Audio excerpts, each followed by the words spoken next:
Hello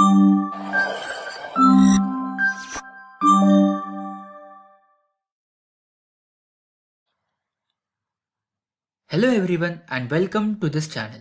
तो आज हम लोग करने वाले हैं इलेक्ट्रिकल साइंस में हमारा अगला topic that is maximum power transfer theorem. तो इसकी स्टेटमेंट क्या कहती है?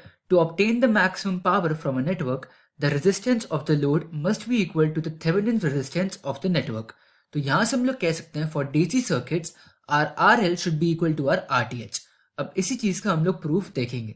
तो let us say we have a network like this where N represents a linear and bidirectional network and RL is the load resistance। तो अगर मैं इस नेटवर्क को इसके थेवेनिन सर्किट से रिप्लेस कर दूं तो हमारा सर्किट कुछ ऐसा दिखेगा where VTH is the Thevenin voltage, RTH is the Thevenin resistance जो कि VTH के साथ सीरीज में कनेक्ट होगा and RL is the load resistance। अब अगर मैं अज्यूम करूं कि मेरे इस पूरे सर्किट से I करंट फ्लो कर रहा है तो यहां से मैं I की वैल्यू निकाल सकता हूं विच is VTH divide by RTH plus RL। अब हमें पता है दैट पावर का फॉर्मूला होता है which is I square into RL। तो यहां से मैं देख सकता हूं कि अगर मैं यहाँ पे RL की वैल्यू बढ़ाऊं तो मेरे पावर की वैल्यू बढ़ेगी, लेकिन जो हमारे करंट का फॉर्मूला है अगर मैं वहां पर RL की वैल्यू बढ़ाऊं तो हमारी करंट की वैल्यू घटेगी। अब अगर मेरी करंट की वैल्यू घटेगी तो उसकी वजह से मेरी पावर की वैल्यू भी घटेगी। तो यहाँ पर हम देख सकते हैं कि RL की हमें कोई ऐसी सूटेबल वैल्यू चाहिए जिसकी वजह से उसकी पावर सिर्फ और सिर्फ बढ़े। तो ये जो I की वैल्यू है अगर मैं इस पर्टिकुलर फॉर्मूला में पुट कर दूं तो मेरे पास पावर का फॉर्मूला आ जाएगा विच is VTH divide by RTH plus RL का होल स्क्वायर इनटू R। अब इसको हम लोग इक्वेशन नंबर 1 मांग लेंगे। अब यहीं पे अगर मैं ग्राफ बनाऊं between power max and RL तो मेरा ग्राफ कुछ ऐसा दिखेगा। एंड यहाँ पे हम लोग देख सकते हैं कि at the maximum power value हमारी स्लोप की वैल्यू 0 हो जाती है। तो उसके थ्रू मैं लिख सकता हूं that dp divide by drl is going to be equal to 0 when our power is maximum.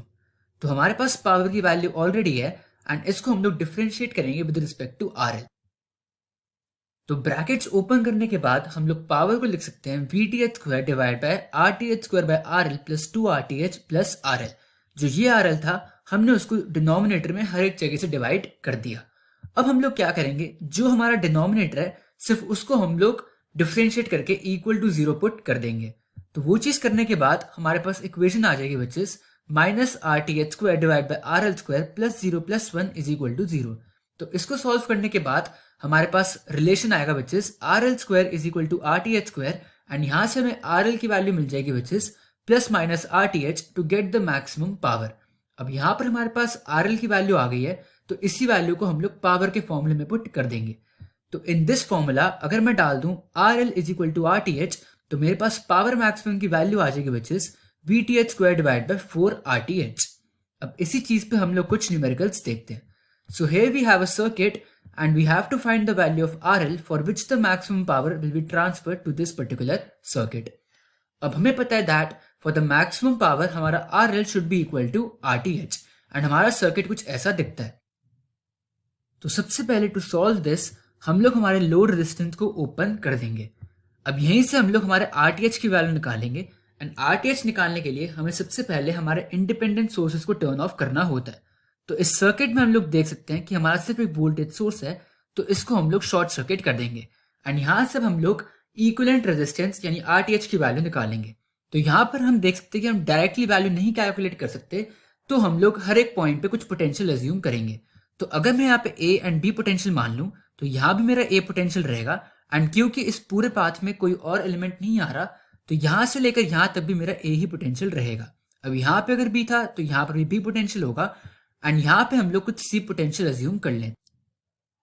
तो अगर अब मैं सारे potentials A B and C को ऐसे लिख दूं एंड इनके बीच में हम लोग देख सकते हैं दैट A और B के बीच में मेरा 6 ओम का रेजिस्टर है, देन A और C के बीच में मेरा एक 4 ओम का है एंड A और C के बीच में एक और 4 ओम का रेजिस्टर एग्जिस्ट करता है एंड देन B और C के बीच में हमारा 1 ओम का रेजिस्टर एग्जिस्ट करता है। तो यहाँ पर मैं देख सकता हूँ कि मेरा 4 और 4 पैरेलल में हो जाएगा, देन इसका इक्विवेलेंट मेरा 1 के साथ सीरीज में हो जाएगा एंड टोटल इक्विवेलेंट मेरा 6 के साथ पैरेलल में हो जाएगा। तो हम लोग RTH की वैल्यू लिख सकते हैं which is 4 parallel 4 plus 1 and the whole equivalent is going to be parallel with 6। तो यहां से हमें RTH की वैल्यू मिल जाएगी विच इज 2 ओम एंड हम जानते हैं कि हमारा RTH RL के बराबर होता है फॉर मैक्सिमम पावर, तो हमारे RL की वैल्यू हो जाएगी which is 2 ohms। Now coming to the next numerical, So here we have to find the value of resistance R for which the maximum power will be transferred to the load. And इस पूरे part को हम लोग load मान. Now we know that for the maximum power हमारा RL should be equal to RTH. And यहाँ पे मैं देख सकता हूँ that our RL is the parallel combination of R and 4. तो RL की वैल्यू यहाँ से मुझे मिल जाएगी which is 4R divided by 4 plus R. And ये वैल्यू हमारे RTH के बराबर होनी चाहिए. तो इस पर्टिकुलर सर्किट से अब हम लोग RTH की वैल्यू निकालेंगे. तो उसके लिए सबसे पहले हम लोग लोड को पूरी तरीके से ओपन कर देंगे एंड जितने भी हमारे इंडिपेंडेंट सोर्सेज हैं उनको हम लोग टर्न ऑफ कर देंगे. तो यहाँ पर क्योंकि मेरा एक वोल्टेज सोर्स है तो इसको हम लोग शॉर्ट सर्किट कर देंगे. तो उसके बाद मेरा सर्किट अब कुछ ऐसा दिखने लगेगा. तो यहाँ से हम लोग डायरेक्टली कह सकते हैं कि हमारा RTH 2 ohms के बराबर होगा. तो वो वैल्यू हम लोग यहाँ पुट कर देंगे एंड इस पूरी इक्वेशन को सॉल्व करने के बाद हम लोग इजीली R की वैल्यू कैलकुलेट कर सकते हैं जिससे हमारा मैक्सिमम पावर आएगा. तो वो R की वैल्यू हमारी हो जाएगी 4 ohms के बराबर. So that was all for this video and I will see you in the next one.